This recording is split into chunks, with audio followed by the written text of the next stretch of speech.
Alright guys, welcome to the Octagon Oracle UFC 329 full card breakdown. Seems like YouTube is not immediately killing the stream this time, so should be good. How are you guys doing?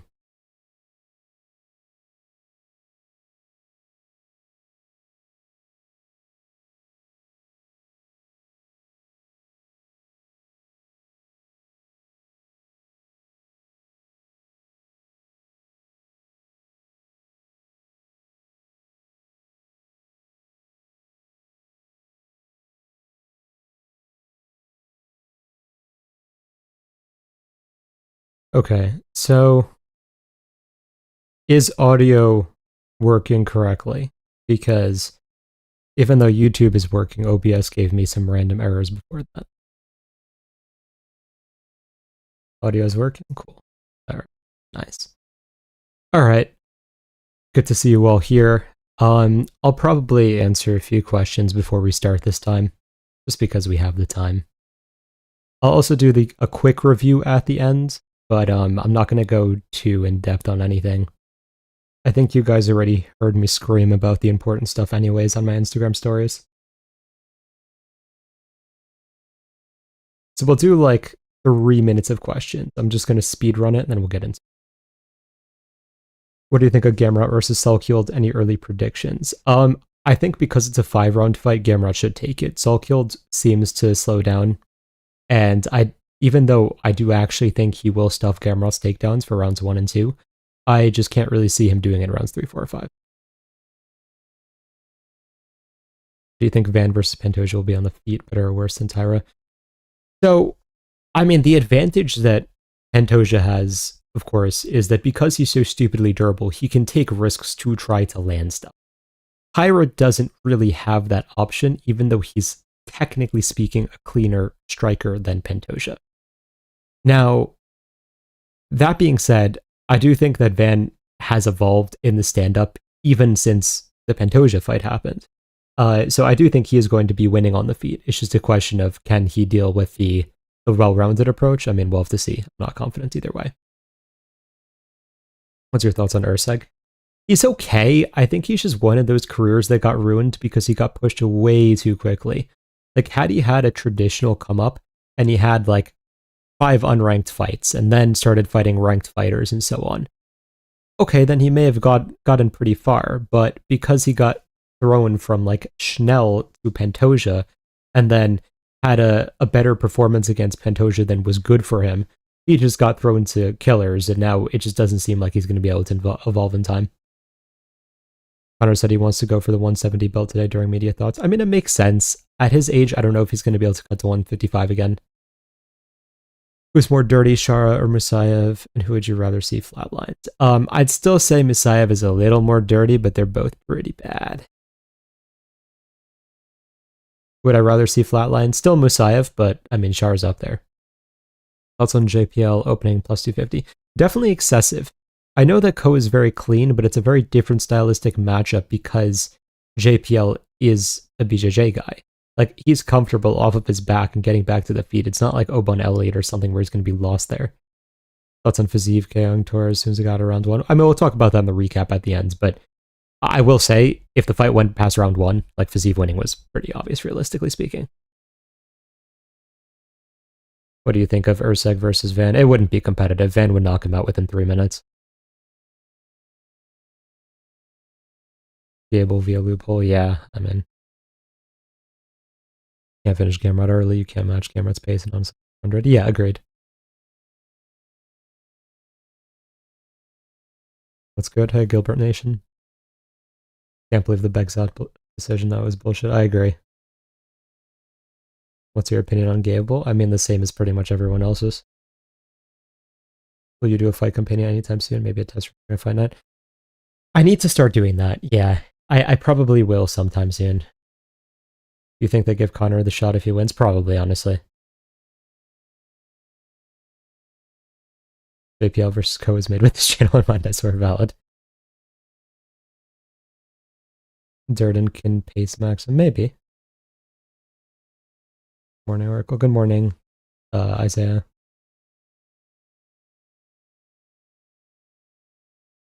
All right, so we'll get into the analysis quickly then.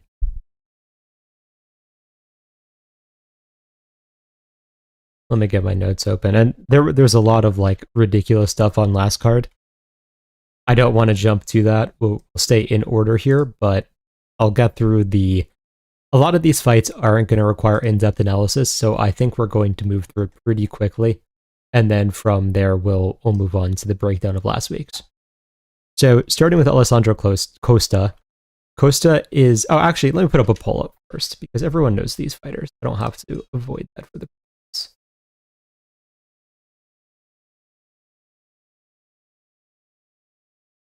All right, poll is live. I'll answer more questions.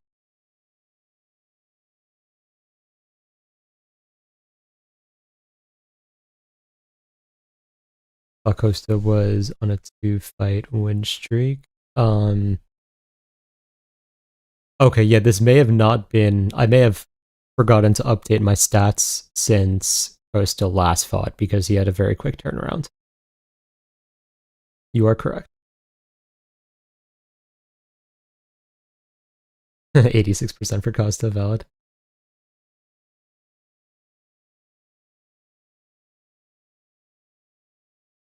That was a very quick mass favorite from you guys.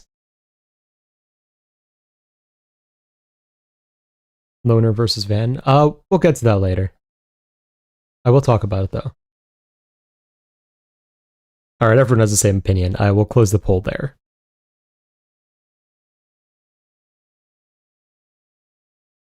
Hey, GTA Crusaders. All right, so starting with Costa, he is an explosive striker. He's actually very small, even for flyweight, but he kind of makes up for it by being very explosive. He keeps a high guard. He'll blast a lot of calf kicks on the outside. When he has the opportunity, he'll explode into the pocket with a combination, then back out again and reset. He does actually have explosive takedowns, but he's not really good at like timing it or setting it up at all, so it usually doesn't end up working.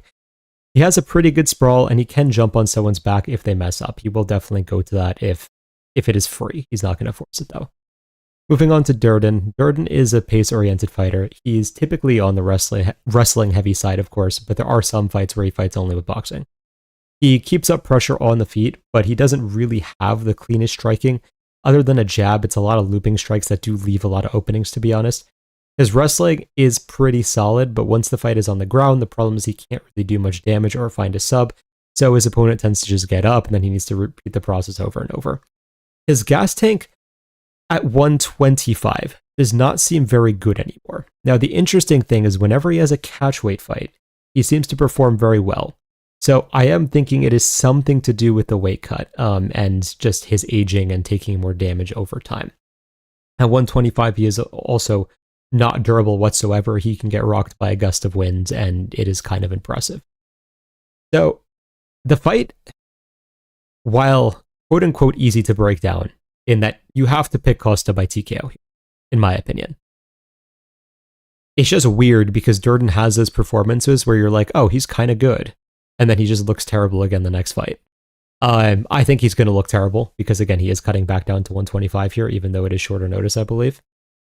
So, yeah, I mean, it should be a Costa TKO, but it's just, you can never be comfortable with a Durden fight for whatever reason. Put up a poll for this one.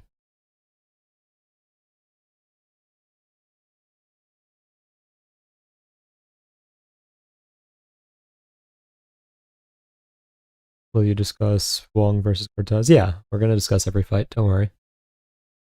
Costa's just a worse Diego. In many ways, yeah.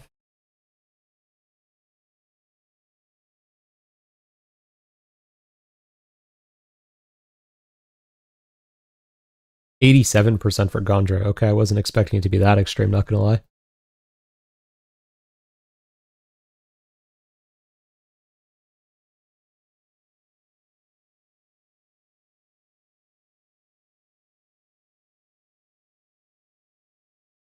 Alright, came down a little bit.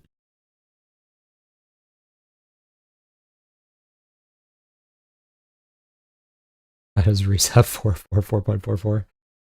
I don't know. That is impressive. In a bad way, but still impressive.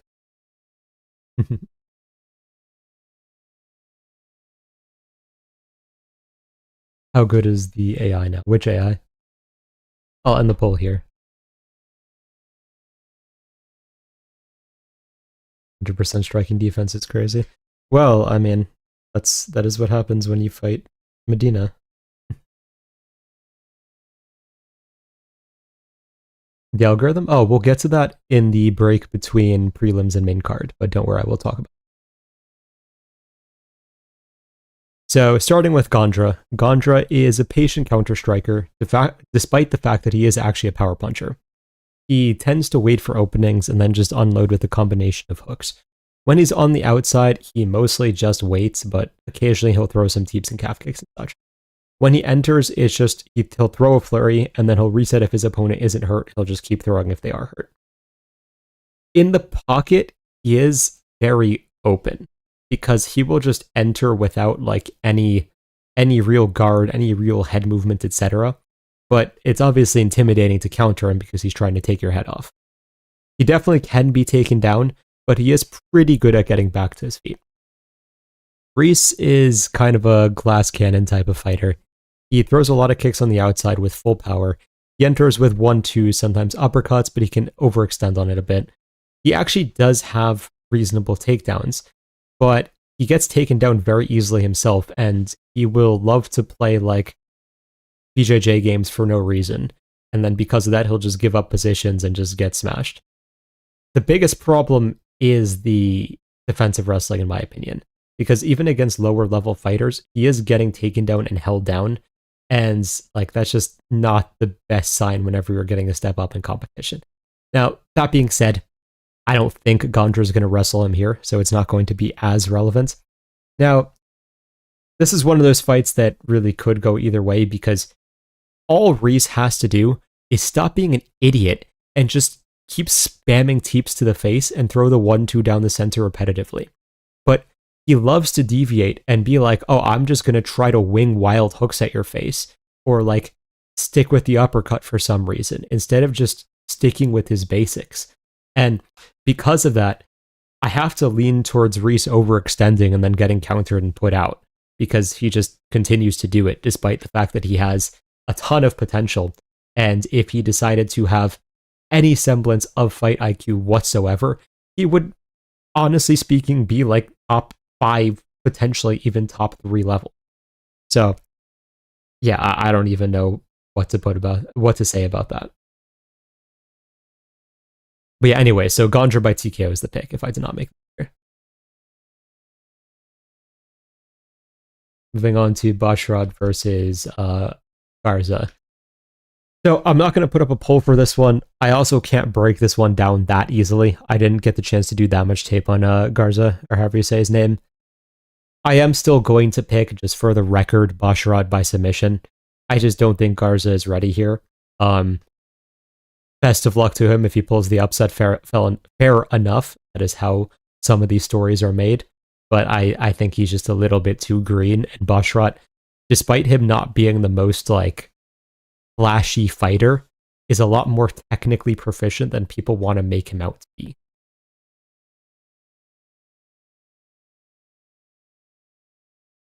All right, moving on. I'll put up a poll.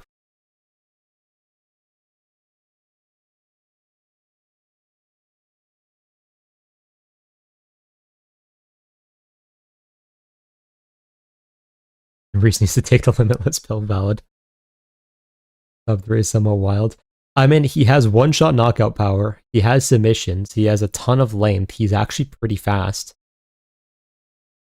If it was Ethan, what would you have said? I was going to pick Basharab by 29-28 decision.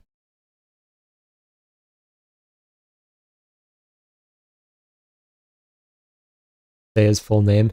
When we hit a good milestone, we will do a fully uncensored stream, and then you can get me to say his name. For those who are asking why Reese has something blank in his win-loss, is because it was a no contest.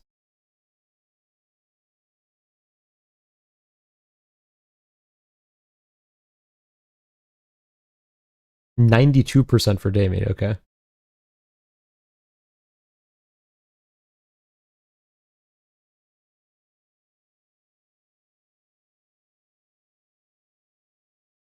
Very interesting. All right, I'll close the poll here. Pretty much all of you are picking Damien. All right. So I will start with Damien. He is a power puncher who does throw mainly in combinations. On the outside, he throws calf kicks. He'll sometimes overextend on it a little bit, which can be dangerous in a matchup like this. He does sometimes throw teeps as well, though it is a little less common. He tends to keep a high guard as his only real defense. He does enter with combinations using his full power every time he throws. His basic 1-2, though, has gotten a lot cleaner over time and by itself can put people out. Generally speaking, he just wants a quick knockout. He's not going to really be patient whatsoever. Against takedowns, he will just grab the underhook or overhook and just try to be more athletic than you and basically toss you around. His cardio is mostly unknown. I would guess he'll slow down in the later rounds if it gets there, but we don't know for sure. Almeida is a kickboxer who prefers to do work with kicks mainly. He throws a lot of leg and body kicks for accumulation damage. He doesn't really go to the head as much. With punches, he generally likes to catch on his high guard and then throw a counter in response. He is very reliant on the high guard. The issue that I have with his high guard is that it translates very, very poorly from kickboxing. Like, he is just holding his hands in the general vicinity as if he has big gloves on and that it's going to protect him, but it does not. So you can just throw around it, you can throw through it, pretty much anything in between and so on. So because of that, I think that Damien's 1-2 is going to be very dangerous here. And I think that while it's risky because he's untested and he's getting a technically high-level matchup very quickly, I do think he can put out Almeida with a 1-2 early. So I'm going to take Damien by TKO. All right. Moving on to Tracy Cortez versus Wong Tong.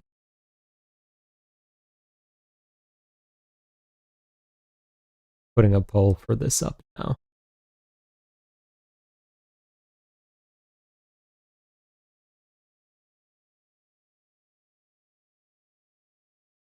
Wong ceiling?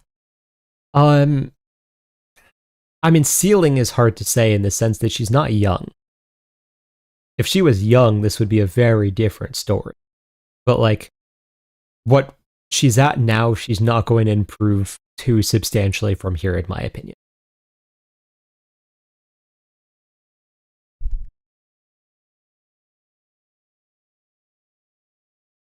Respect to the UFC for actually giving him a test in his second fight, unlike Gaudier. Valid. Maybe top 10. Oh, I think she's definitely already top 10 level. 82% for Wong. Okay, interesting.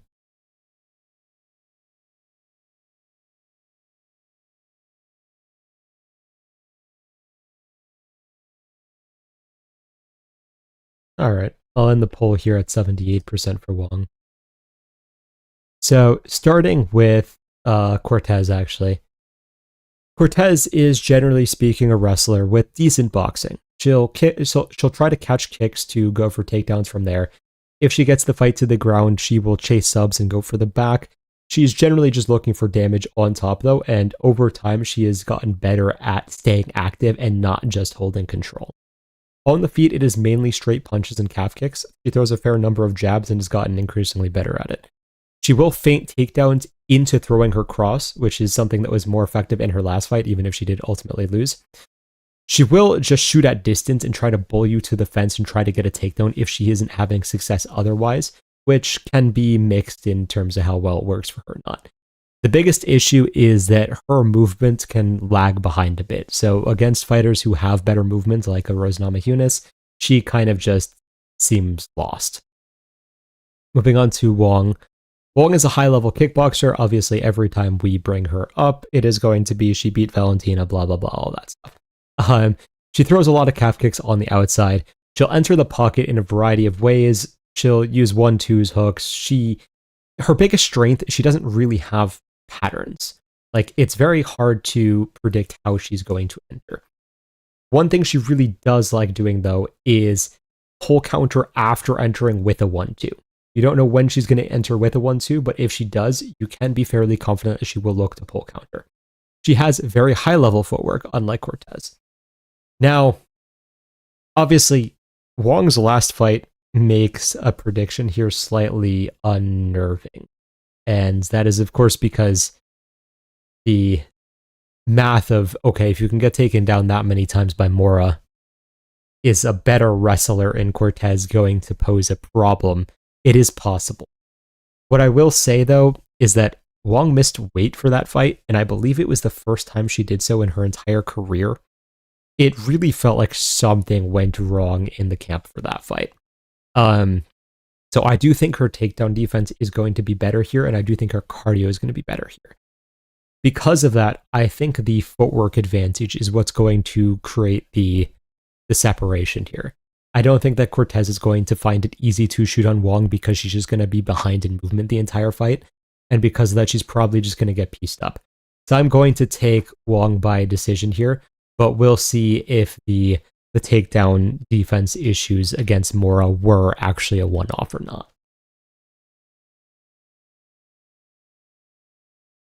Moving on to Riley versus Kamaka.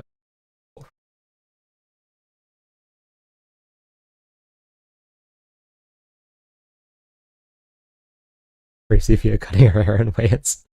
Valid.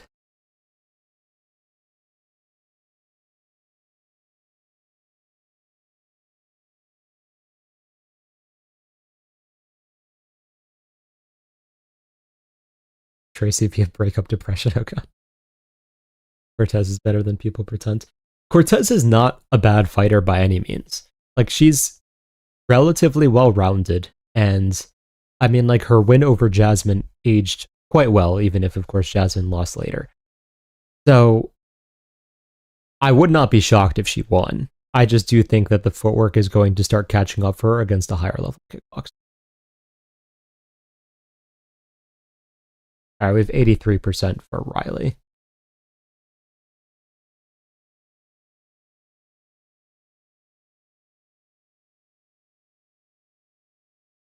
All right, I'll end the poll in a few seconds here. All right, ending the poll at 80% for Riley. So, starting with Riley, Riley is a boxer who is very focused on finding the knockout punch. He wants to generally land the left hook while throwing combos, but he does have a preference for counter strike. Like, if you're going to push the pace the entire fight, he is perfectly going to welcome that. He will also use the timing of his opponent's jab to try to counter with the overhand. He forces a lot of pocket boxing when his opponent closes the distance. He doesn't actually have great takedown defense, but his scrambling is really good, and he has the cardio to do it for a hard 15 minutes, while his opponents usually don't. He's had multiple fights where his opponent gets ahead early by wrestling, and then by round 2 or round 3, they're a little bit more defensively sloppy, and he's able to find the knockout punch there. Moving on to Kamaka. Kamaka is well-rounded, but he is mainly a striker.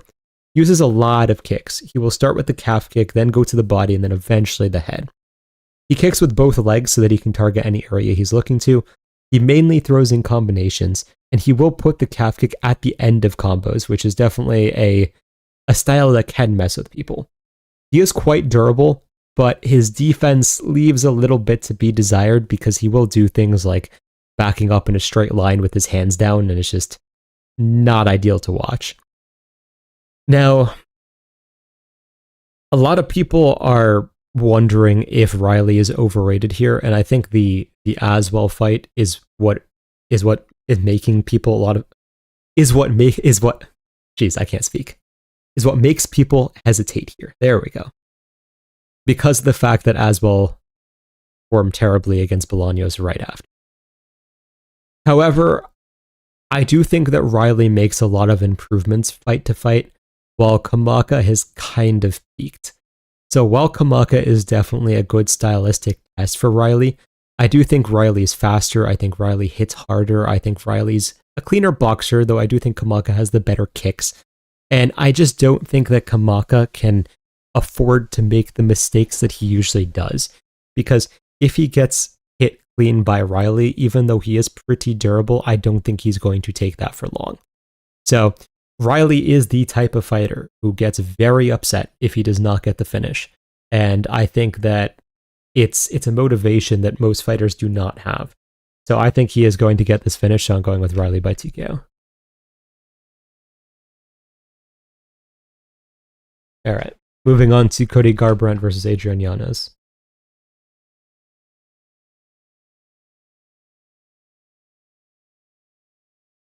Putting up the poll for that. All right. Poll is live.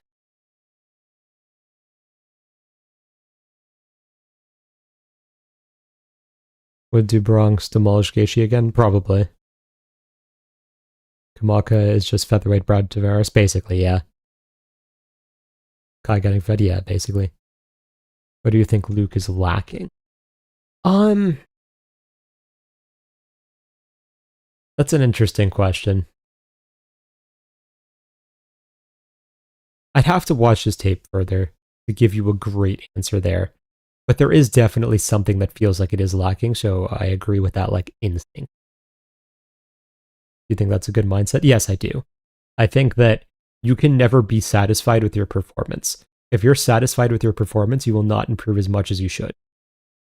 If you got hit in a fight, then it was not a perfect fight. And therefore you have something to improve on.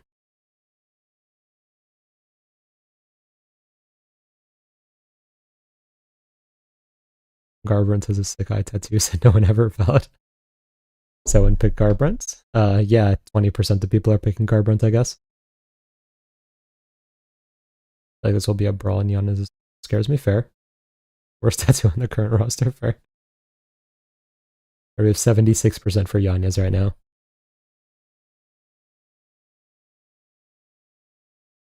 Impossible to not get hit. It's not impossible. Is it uncommon to not get hit? Yes, but there are fights where it happens. Yakyaev didn't versus Walker? Yeah, exactly. Like, Yakyaev doesn't have to be upset about his performance, right? Even though he should be continuing to improve in the gym, he doesn't have to improve anything from that performance specifically. All right, I'm going to end the poll here with Yanez at 73%. Who's your favorite UFC champ? Right now, I don't know. I'd have to think about that a bit. All right. I will start with Cody, though. So Garbrandt is a burst-oriented striker. He tends to enter the pocket with quick combinations of hooks, then exit before his opponent can retaliate. He sits down on single strikes mainly when he's countering, but it's still almost all hooks. He uses head movement and distance management as his defense. He doesn't really guard at all. He does have good takedown defense typically.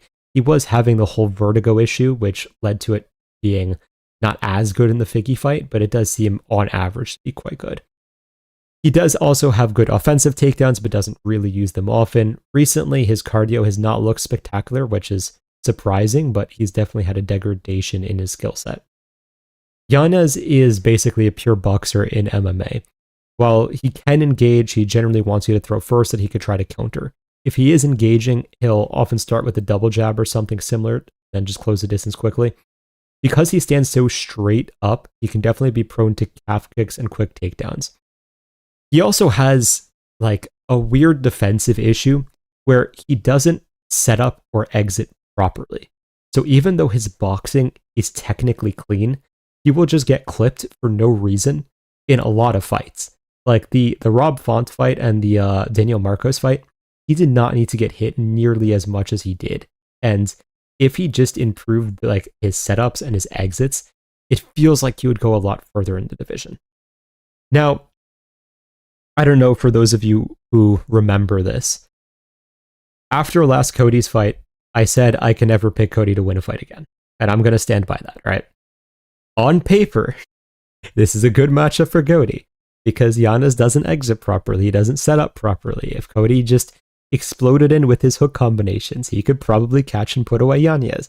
But Cody has just stopped being aggressive and trusting himself whatsoever. So he's going to wait too long. He's just going to move around too much, and he's probably just going to get picked apart and eventually finish. So I'm going to pick Yanez by TKO, but it's like, it's always that conversation of, well, if Cody shows up, I mean, I think at this point we know he's not going to show up though. So yeah, Yanez by TKO, and I'm going to stop pretending that Cody's ever going to show up. All right, I'm not going to break down this fight. Gable Stevenson versus Elisha Ellison. He's what, a minus 2,800 favorite. It's for a reason, right? Hopefully it's more interesting than any of us think it's going to be. Gable's going to win by round 1 TKO, right? We're just going to move on. No, the fight is not worth it. I don't know why they even did this. I guess they want to build Gable, which I don't get, because no one is ever going to like Gable if they have any sense of morality whatsoever.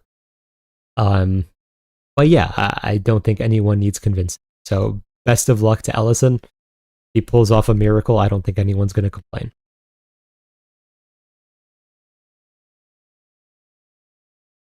All right, moving on to Nikita Krylov versus Robert Whittaker. I'll put up a poll for this.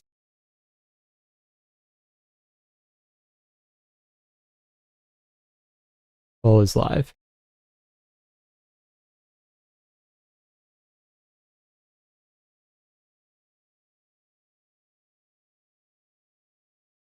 If you don't know what Gable did, I don't think I can talk about it without YouTube throwing a fit, but I'm sure chat will oblige and explain. 89% for Whittaker.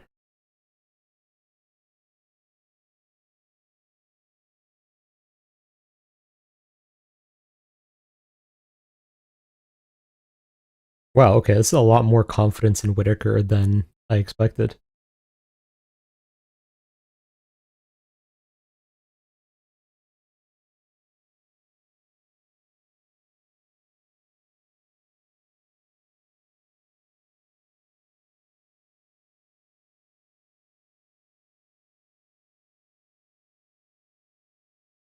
All right, I will close the poll for this.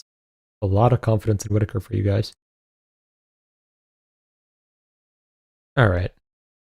So starting with Krylov, he is kind of tough to break down because he's not showing up like he used.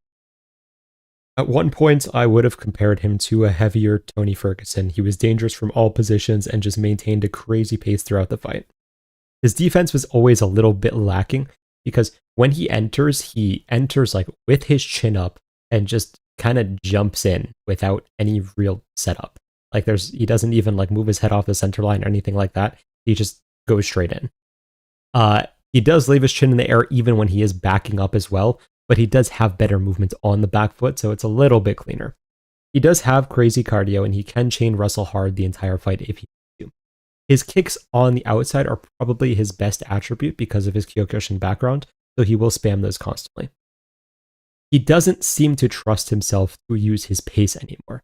So even though he was able to beat Modestus, because Modestus is just not good, he didn't like look good in that fight. Modestus just looked bad, if that makes sense. Anyways, moving on to Whittaker. Whittaker is a movement and speed-oriented fighter. He will move around a lot and then dart in with jabs, double jabs, lead hooks, etc. He'll start to slowly chain more and more techniques together until he starts adding the head kick in at the end of combinations. He has pretty solid takedown defense and scrambling. He also does have pretty good blast double takedowns.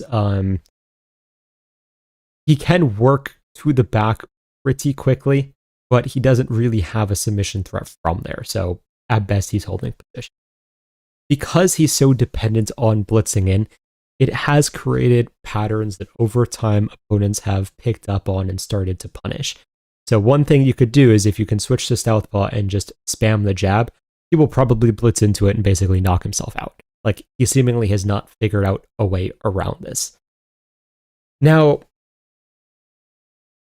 from a purely stylistic perspective, before we look at other elements, Whittaker should win this, because I think he's too fast and he has too good movement for Krylov to use his kicks effectively. I don't think Krylov blitzing in is going to be a good idea against Whittaker either, and Krylov doesn't really just spam a jab that's going to catch Whittaker coming in and such. Krylov could look to chain wrestle, but his chain wrestling isn't like, oh, push and hold you against the fence like RDR's really is. It's more like, oh, okay, I'm going to shoot and try to get you down and transitioning until I get to a position. So, I am going to pick Whittaker by TKO because I don't like Krylov's defense and I think Whittaker's too fast. But I will say, especially after seeing Whittaker's physique, I was really tempted to flip my pick there because it looks like Whitaker's just not cutting weight. It doesn't look like he put on any muscle mass whatsoever. So he has more fat on him at this weight class, which could potentially affect speed, could potentially affect cardio. Like, we don't really know. So there's a lot of questions that Whitaker has to answer, and I just don't love what we've seen so far.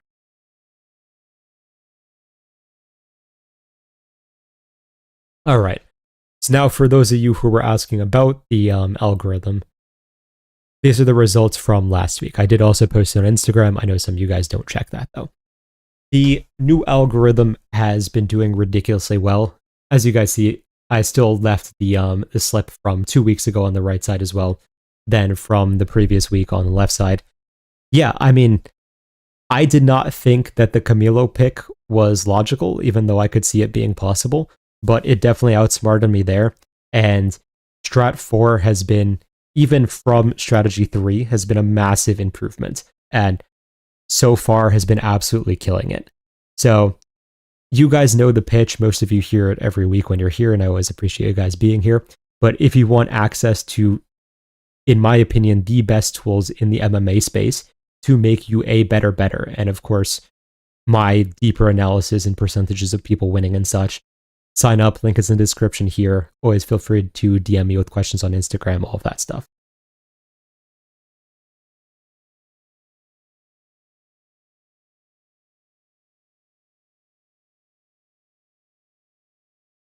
Moving on to Terrence McKinney versus Bobby Green. I'll put up a poll for this.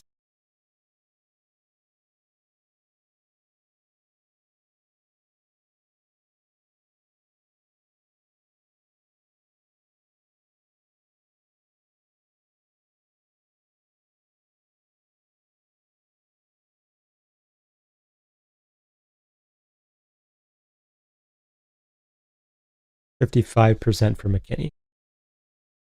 Now, this is a very logical discrepancy of opinions here.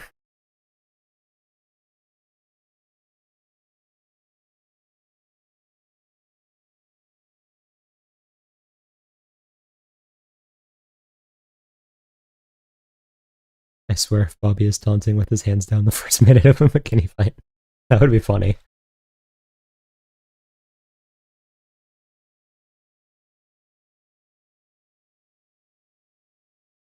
Bobby Green title run the Big 26, it'd be funny. Green's defense is too good for McKinney, in my opinion. Possible. McKinney by methodical 3-round outpointing of Green. That would be hysterical. Don't they have beef? Apparently they were friends, but then McKinney accepted the fight when Green wasn't going to, and some drama there. I don't know. Terrence is so good when he shouldn't win and so bad when he should have won. All right, I'm going to end the poll here at 55% for McKinney. And this is a very logical split of opinion in my opinion. So, starting with Bobby Green, he's a volume striker who relies on his cardio and pushing the pace constantly. He does, as you guys mentioned, fight with his hands down and rely purely on his head movement. He tries to counter as his opponents come in, and he will lunge in with jabs on the outside. He actually does have underrated footwork when it comes to closing the distance. He's very good at not showing that he is going to move in, but then actually like covering half the octagon space in that amount of time. His head movement does get a little bit predictable though, so you can start to bait it out and punish it, which is how Turner started having success and eventually knocked him out. Biggest problem, of course, being that he gets rocked by a gust of wind at this point. Moving on to McKinney. McKinney is, of course, the epitome of a glass cannon, first-round finisher. He is good at taking fights where his opponent is bad. So if his opponent is a good striker, he'll wrestle. If they're a good wrestler, he'll strike, and so on. He will try to use his opponent's kicks to time entries when he does want to wrestle. He is ridiculously good at scrambling early and will lock up submissions out of nowhere. His striking is, of course, fast and powerful, from straights to hooks to knees. Relatively good timing on head kicks as well, honestly speaking. Biggest weakness, ignoring his cardio and chin, is that he's actually not the most technical on the feet, even if he is fast and powerful. So if you are good enough technically and you just stay calm, he does struggle to do pretty much anything. Now, I went back and forth on this pick multiple times. I initially was like, okay, McKinney's just going to overwhelm, touch him in the first minute and finish him because Bobby Green has no durability whatsoever.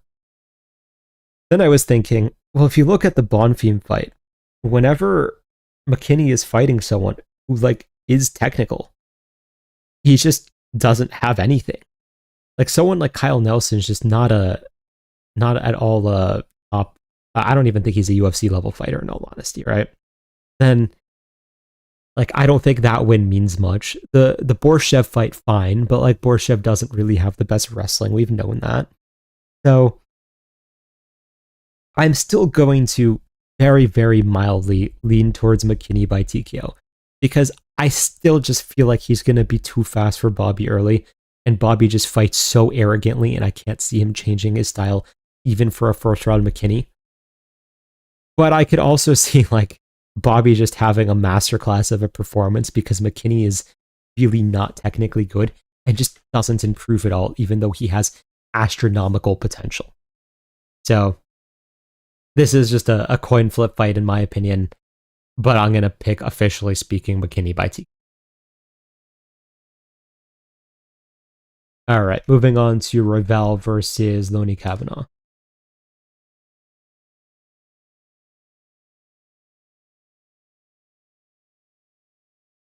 All right, poll is live. Would you be shocked with the decision? I'd be pretty surprised. It's possible, but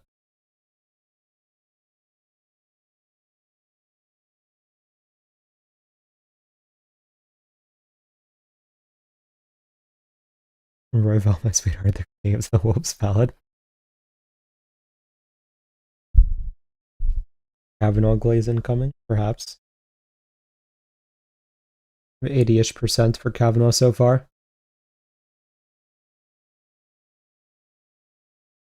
Surprised that Cav is -2. Feels like closer. We'll get to that.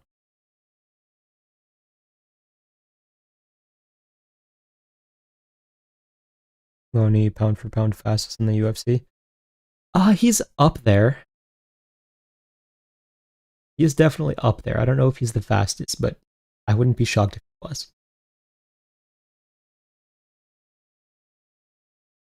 All right, I'll leave the poll up for a few more seconds, but it seems like we're going to have Kavanaugh at around 80%.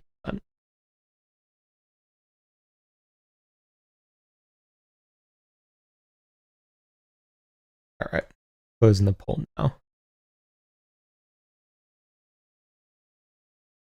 So starting with Royval. Royval is a chaotic, volume-oriented fighter. He spams the jab constantly as he moves around and will throw a lot of kicks. He starts to put the cross behind it as he does get his timing.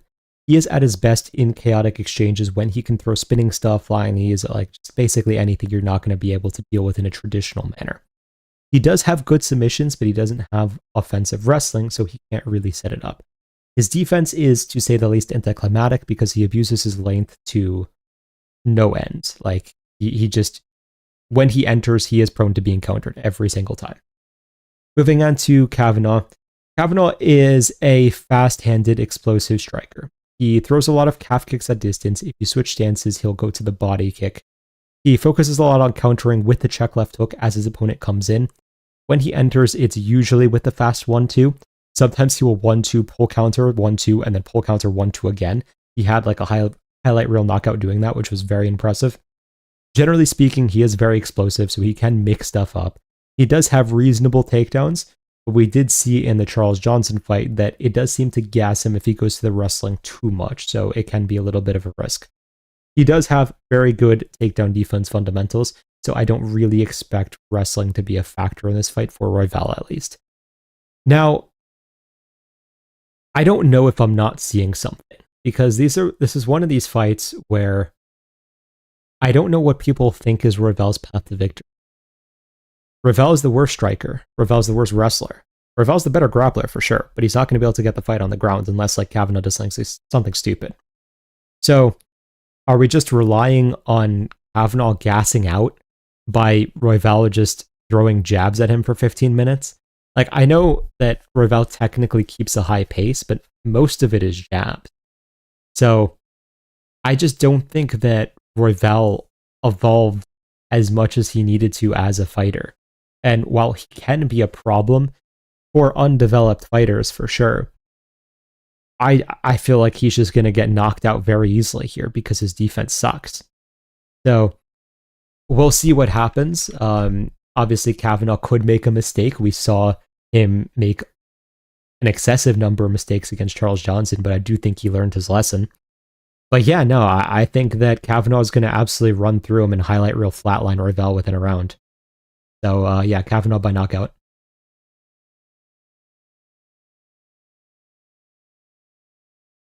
All right, moving on to Sandhagen versus Mario Bautista, putting up a poll for this.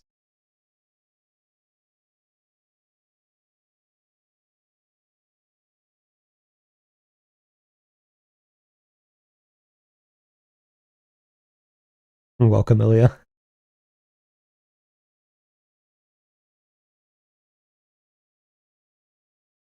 Bautista opening as the favorite for you guys, interestingly, but it's coming down now.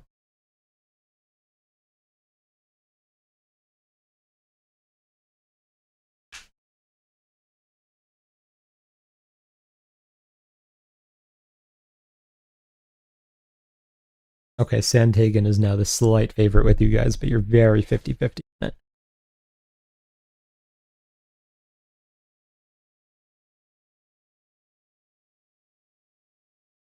Bautista gave Umar a hard fight, Corey didn't. I mean, I wouldn't say that Corey didn't give Umar a hard fight, because the fight was still very close. It was just anticlimactic, while Bautista was trying to win.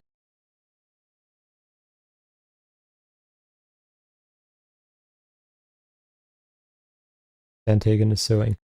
Definitely better, fair. I mean, right now it is straight up 50-50 with you guys. That is interesting. I'm going to end the poll here at a literal 50-50. All right. So, starting with Sandhagen. Sandhagen is a well-rounded and very tactical fighter who will change up his game plan a lot. He is generally going to start on the outside with high volume. He'll switch stances constantly and use a lot of jabs. He will try to throw a ton of calf kicks to get his overall timing. If his opponent is moving forwards recklessly, he'll either counter with left hooks or try to shoot under and get them to the ground. On the ground, he's generally scrambling for submissions. He doesn't have good takedown defense, but he can get back to the feet quite well. He'll use elbows and his legs to deal the majority of his damage on the feet because he doesn't really have any punching power, in all honesty. Sometimes it really just seems like he thinks way too much, though, and doesn't have enough of a way of finishing fights that he'll kind of just freeze up and just not do enough. Moving on to Bautista. Bautista's a pace-oriented fighter. He's just going to constantly create actions and do anything it takes to win the fight.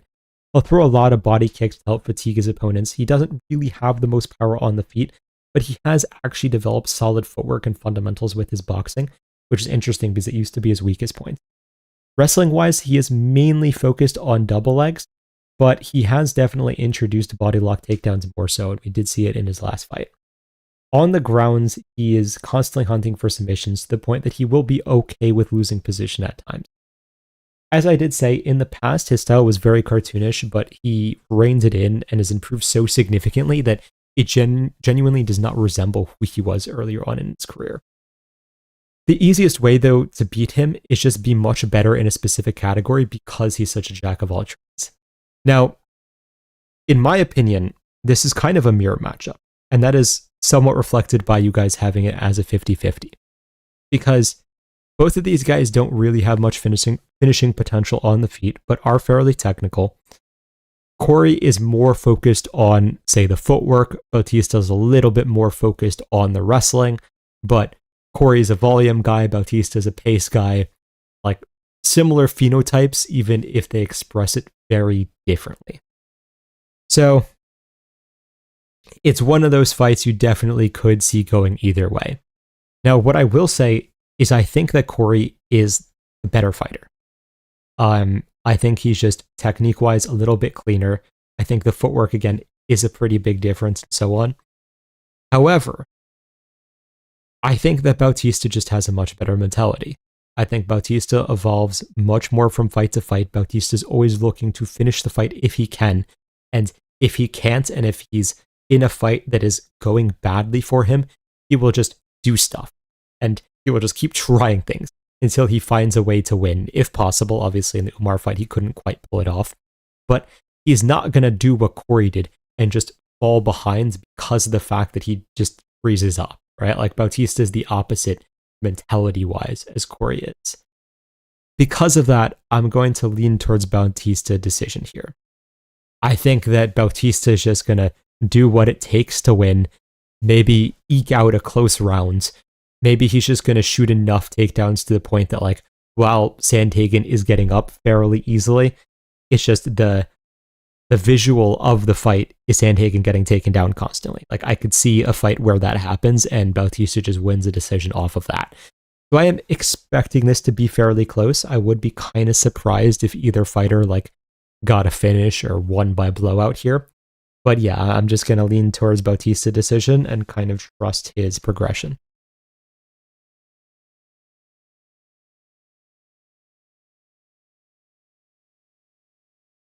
All right, moving on to Benoit Saint-Denis versus Paddy Pimblett. I'll put a poll for that.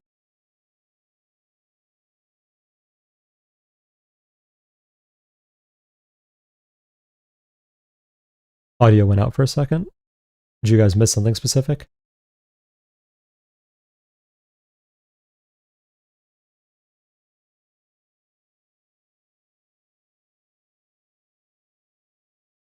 Where I got rocked versus Merab, to be fair, hard to call that freezing. I mean more so the Umar fight when I'm talking about freezing with Corey. But I do think that he kind of spazzed in that fight.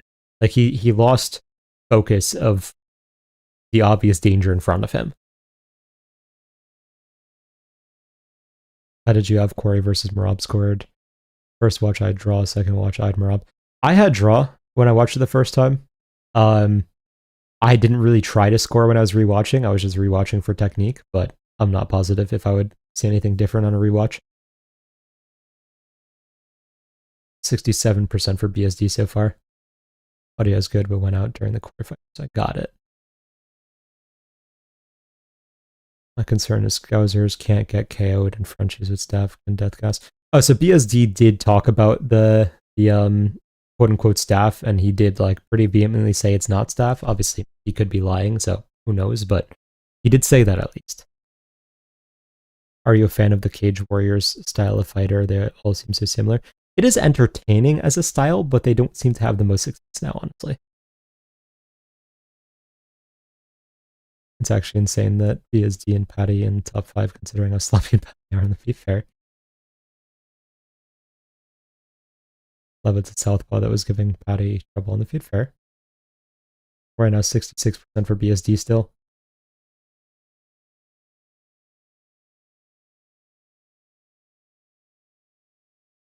What's with the war criminal memes? Is it true? No, not like literally speaking. BSD doesn't have staff. He's immune at this point. He's had it every fight. Yeah, I mean, that's the other possibility. Like, even if he had staff, I don't know if it would matter.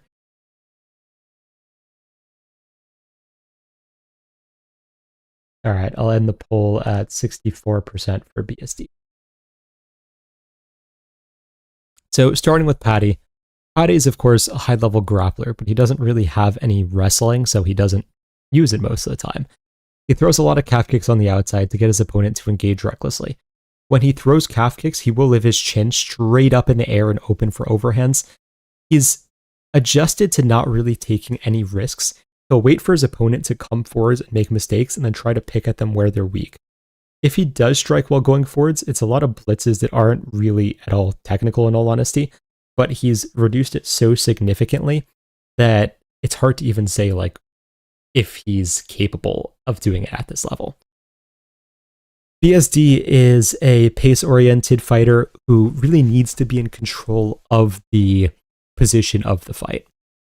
He will throw a lot of left kicks, sometimes to his detriment, He either pushes you back against the fence or uses kicks to get you to raise your guard and then shoot under. He can be a little bit too ambitious going for positions and fall off, but if he does get dominant position, he is probably the heaviest on top of anyone in the UFC, and it is like basically impossible to get him off you. He has a very good clinch game with knees and elbows, and kind of just uses that to break his opponents over time. He mainly uses hooks in the regular stand-up, and of course just pure pace, like that just defines his style. His game planning has improved significantly with Nicholas Ott. While I don't think it is perfect, it is a massive step up. Now, while I do agree with people's analysis that Paddy is a better striker on the outside, I'm not sure if that's going to matter at all.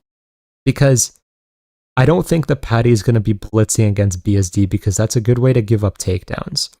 So if he's fighting on the outside, he's going to let BSD get to the clinch because Paddy doesn't have good footwork. We're not talking about like, oh, Paddy has great striking on the outside and he's going to circle well and make it so that BSD can't close distance. Like, no, Paddy's going to back up straight to the fence, just like he's been doing every single fight.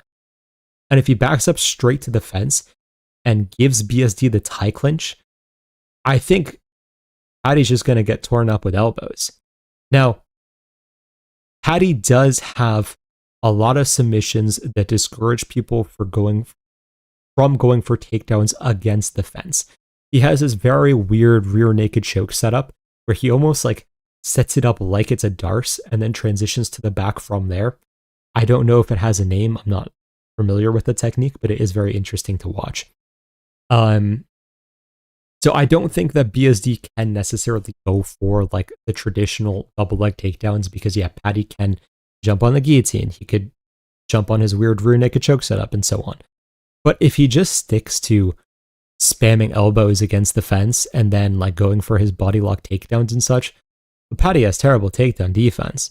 So I just don't see it going well for Paddy. It feels like Paddy kind of needs a fluke win here. And while it's definitely possible, like BSD could make a mistake and Paddy gets a guillotine triangle, who knows what. BSD should win this, in my opinion. So I'm going to say BSD gets a TKO here, and I think it's going to just be by accumulation damage, a lot of elbows in the clinch, and then maybe some ground and pounds.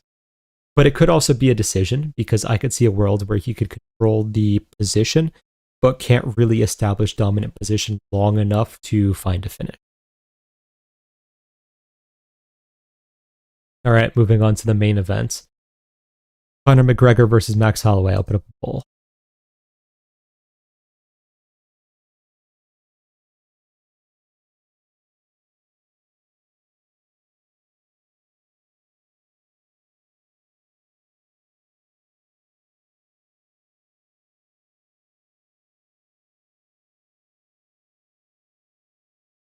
Levitt was mauling Paddy on the fence. BSD will be doing it worse. Yeah, I think so. Is BSD actually taller than Paddy? I feel like Paddy's taller. I think BSD is bigger than people remember, honestly.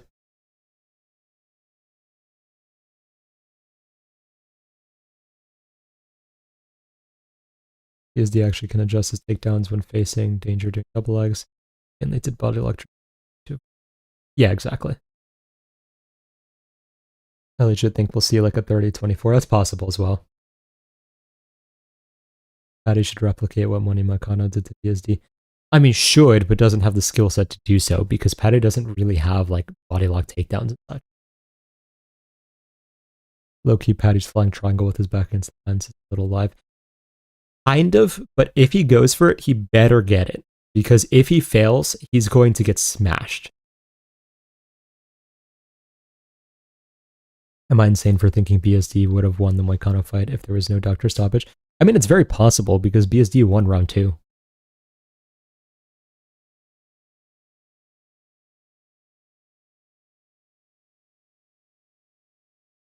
The king is back. I press him on a casual fair. Imagine Conor pulls out the karate stance again. I mean, all of his sparring footage has been in karate stance, so he's very likely doing that. Right now we have 62% for our Holloway. All right. I will close the poll here. Starting with Holloway. Obviously, everyone knows these two styles to an extent, so I'm going to skip the basics. But Holloway is, of course, the statistically most prolific volume striker in UFC history. He has had a bit of a power bump moving to 155 pounds, but he's ultimately still looking to just land volume and slowly stack up damage. He pokes at range with long punches, along with a high variety of kicks and such. The body and high kicks help keep the power hand of his opponent occupied, and of course increase the accumulation damage. He has moved away from longer trades and started to lean more so into blitzing combos before circling out. He is very diligent at circling out ever since he almost got knocked out by Poirier for not circling out. He does vary how he defends, but a lot of it has to do with his footwork, and he does tend to use the same guard every single time and circle in the predictable direction every single time. McGregor is the epitome of a southpaw striker. He manipulates distance very well and looks to counter-strike even while pressuring forwards. He will use a lot of kicks to disguise his left hands, but ultimately it's what he wants to land. He isn't nearly as bad on the ground as people want to pretend. He did reverse Nate Diaz multiple times and so on, so I don't think he's lost there if Holloway decides to wrestle for some reason. Of course, the biggest issue is his cardio. Especially after so much time off, we are not going to know how it's going to stop that reality. So, I think the narrative is finally turning around on this fight. The initial narrative was ridiculous. A lot of people were saying, oh, Conor has no chance, Holloway's going to absolutely run through him, whatever. It's possible, right? In the sense of Conor could look far more terrible than any of us are expecting, and Holloway could put him out in a round. But if we're looking at this fight from a stylistic perspective, it is a terrible matchup for Holloway. It is one of the worst possible. Holloway cannot fight on the front foot against someone like Conor, especially now that his durability isn't what it used to be. He used to be able to push the pace and try to exhaust people and break them. His style switched completely away from that because he's not able to do it anymore, just physically speaking. If you're circling on the outside against Conor, the chances of him being able to close the distance and clip you at some time feel very high, especially because Holloway does not have a long reach. So despite the fact that he's used to using a lot of long punches, that's because at 145 he was able to. Holloway has a sizable reach disadvantage here, so he can't pull the whole, oh, I'm not going to get hit clean because I'm just going to use my reach thing that Diaz was able to do in the first fight. So McGregor can fight in his preferred style and have success here. Against someone like Poirier, southpaw can throw the calf kick. That's a problem for Conor. Someone like Nate, southpaw, longer reach than Conor. That's a problem for Conor. Holloway is what Conor's style was made to punish. So obviously you can't be too confident either way here, but yeah, I'm going to pick Conor by knockout. I think it's going to happen early.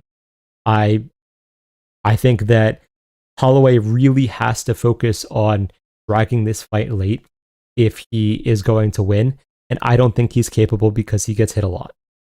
So, yeah, Conor by knockout, and I think he's going to make it look surprisingly easy, but who knows for sure. All right. So, now, you guys heard the pitch before. If you guys didn't hear the pitch, the new algorithm is amazing. I keep adding tools to the community and so on. We have the best UFC betting community in the world, in my opinion, along with the best tools for a pretty affordable price, especially compared to a lot of other handicappers, especially if you're an educated bettor. And if you're watching this analysis, you probably are. It is going to be something that will take your betting to another level. So link is in the description here. Feel free to DM me on Instagram with any questions and so on. Now we'll get to the last week's breakdown because I know some of you are curious about that.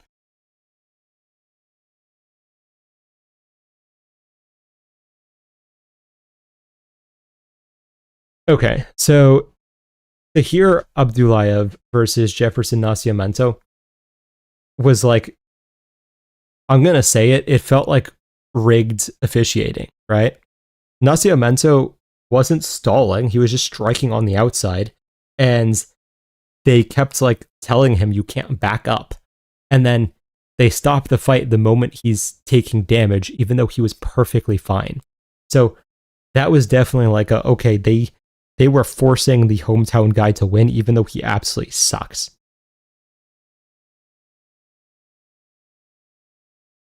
A question was that Saudi Cup is so bad. Yeah, we'll get to that. Do you have an Instagram? Do you track percentages? I'm new to the channel.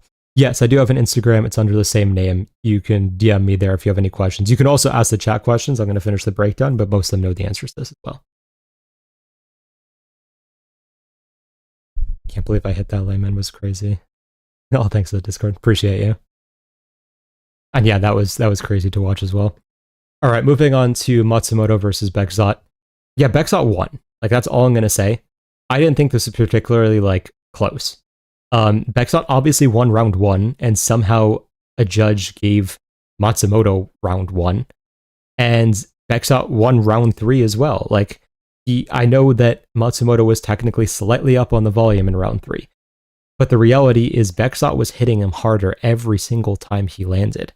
So I just did not think that it was particularly, I didn't think it was a debatable decision, but the judges did, so that is what it is. Kind of sucks for Bekzat because he gets fed to Umar, almost finishes Umar, can't pull it off, lose the decision. Okay, knocks out Katona easily, fair enough. Gets fed to Alexandre Topuria, which is just unlucky. And then gets robbed against Matsumoto, and it's like, okay, now he's probably going to get cut, or he's going to get fed to someone who should destroy him. And it's unfortunate because he had a lot of potential. But anyways, moving on to Danchenko versus Bergen. Honestly, even though he technically got destroyed, Bergen did kind of impress me. I think in the future he will be very good. I think this was just way too early for him. He has a lot of room to develop. He's pretty young. He shouldn't have been in the UFC yet, in all honesty. But, give him a few more years, he might be a force here. Danchenko is, of course, very capable as well, but he has to rein it in a little bit. Like, he's going to have more success knocking these guys out easily if he just stops throwing wild sometimes and focuses on the fundamentals. But he's still wildly entertaining, fair enough, fun to watch. Moving on to Con Offley versus Javier Reyes. I knew Reyes was bad. I didn't know he was that bad. That's the only time I've ever seen Offley like hurt someone on the feet. So just please cut Reyes from the UFC. That was painful to watch. Like, I cannot. I cannot. Anyways, moving on to Ruzaboyev versus Buliev. Great performance from Ruzaboyev, not much to say. He finally went back to using his grappling. Came out of nowhere because he hadn't used it in a long time, but it looked great. So fair play, no criticism in that performance. Buliev, again, people were overrating just because he didn't get finished by Gaudier, but Buliev really sucks, realistically speaking. Anyways, moving on to Yakiayev versus Walker. I mean, literally a perfect performance. Nothing more I can say about that. One punch knockout effectively, even if he technically landed the follow-up. So yeah, let's give Yakiayev an actual challenge now. Someone who should have a chance of surviving round 1 type of thing. Moving on to Hasanov versus Eric Nolan. This was just terrible. Like, 17 takedowns because he couldn't get any control. Nolan had really bad fight IQ as well. It was just like a painful fight to watch on both sides. It's just one of those fights you don't want to see. As soon as Hasanov fights anyone with like any takedown defense, he's just doomed because he has zero control whatsoever.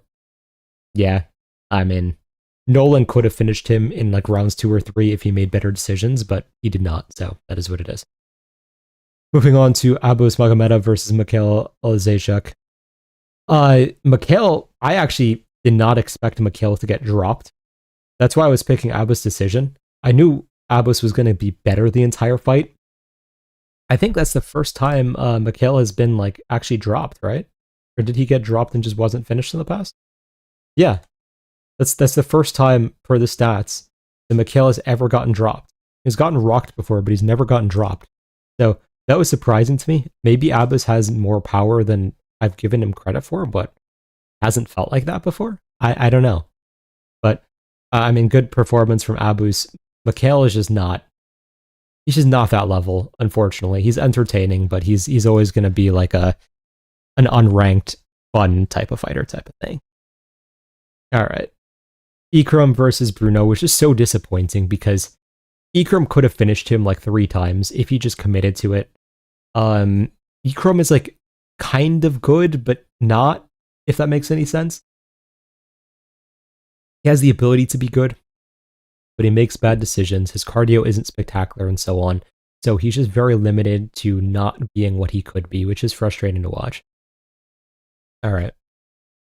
Almabayev versus Johnson was a masterclass. Almabayev just walked through him and treated Johnson exactly as you should treat Johnson because, I mean, you can't fight Johnson like he's a difficult opponent because he's not. You just have to maul him because you can walk through him. Almabayev took the step up in performance and really looked for the finish. Respect for him finding the Suliev stretch. I was not expecting that, to say the least. Camilo versus Sadikov. Now, again, the algorithm made an amazing read here. I don't even know how it didn't, not gonna lie. Camilo just starches Sadikov. Yeah. Algorithm outdid me here for sure. Because even though I knew Sadikov wasn't good, I still had to pick him because Camilo hadn't displayed anything spectacular. But yeah, I mean, algorithm had Camilo. Camilo got it done without any stress whatsoever. Sadikov is just a unranked fun type of fighter. He's not particularly good, in all honesty. Like, even the Bonfim quote-unquote win was because he headbutted him. Like, otherwise the eye wasn't going to get swollen shut like that. So, he's gotten very lucky with, like, instances like that. Like, Evan Elzer was going to win, and the doctor kind of stopped it for no reason. Like, okay, that's a little strange. Borshev fight, he gets the draw, even though he was losing all the minutes of the fight. Bonfim fight, as I said. Mata fight, and Mata's fun, but he's not like that high level. Mata almost finishes him. Ziam annihilates him, and then of course Camilo annihilates him. So yeah, I mean, Sadikov's probably going back to the unranked, just like maybe he'll be like an unranked gatekeeper type of thing. But if he has one more loss, he's probably gone realistically. Shara fight. Yeah, Shara sucks. We discussed this though. I mean, all of you, I think, knew this. We talked about the fight that Michelle could definitely finish him in round 1. It was possible. The cheating, you guys already heard me scream about it in my Instagram stories. I don't know. Like, I do know, right? Refs are never going to enforce anything. And it's just so embarrassing to have a professional sport where you can cheat as much as you want and nothing is ever going to happen. It's just actually absurd. I don't know what to say or think about it because, like, yeah, I don't know, man. So that should have been a draw, probably, or even a DQ, in all honesty, for that many fouls. Shara worse as a human or worse as a fighter? I mean, that's a tough pick. Herb Dean is a threat to the UFC. Yeah, he's always been. The fact that Herb calls out fouls and does nothing is more embarrassing than missing them. Yeah, it's actually terrible. But yeah, anyways, there's nothing more I could say about that. I'm looking forward to the day they give Shara an actual step up and they just flatline him, because they will. He's not a good fighter. All right, main event time. Torres is so frustrating as a fighter because he's so fun and he has so much potential, but he just never fixes his footwork. And I think it's because of the gym. I think he really, really needs to leave his gym, and I don't know if he will. But he needs to go to a better gym that is actually going to help him fix his fundamentals, because his raw talent is ridiculous. Like, his one-punch knockout power is crazy. His takedown defense is crazy. His grappling is crazy. And so pretty much everything is just so good. But yeah, I mean, he just, once it gets out of the first round and he's slowing down a little bit and the fundamentals that are already not great are even worse, yeah, he's just done, right? I don't think, if someone could correct me if I'm wrong, I don't believe he's ever won a fight outside the first round. So it definitely shows what type of fighter he is, and it is what it is. Obviously, on the flip side, congratulations to Fiziev. He broke his losing streak. I didn't know if he would be able to. It was an overall good performance from Fiziev. I do like that he actually went for the finish rather than playing it safe and like getting later into the fight, because he definitely could have taken this into round like 3 or 4 and it would have been easier for him, but he took the risk and he got it done. Do they ever DQ for anything other than debilitating foul? No, they don't.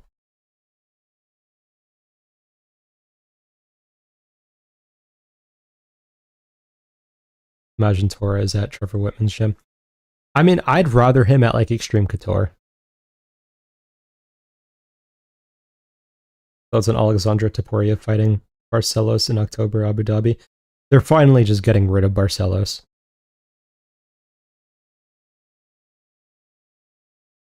Does Abus beat Izzy? Do you think Izzy beats anyone top 15 like an Allen, maybe RD, or would be an Allen? Abus beat Izzy? I'd probably pick Izzy, but I'd have to think about it.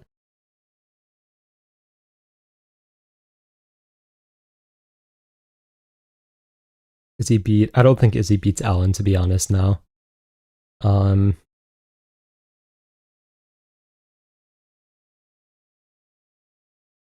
Yeah.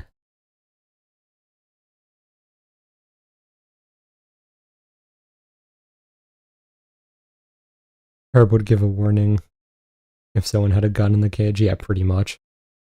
We remember the Great Extremes ballot.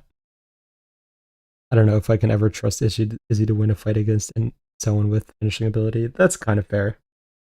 BSD or Armin? I'd probably lean Armin right now, but BSD could change my mind this weekend. We'll see.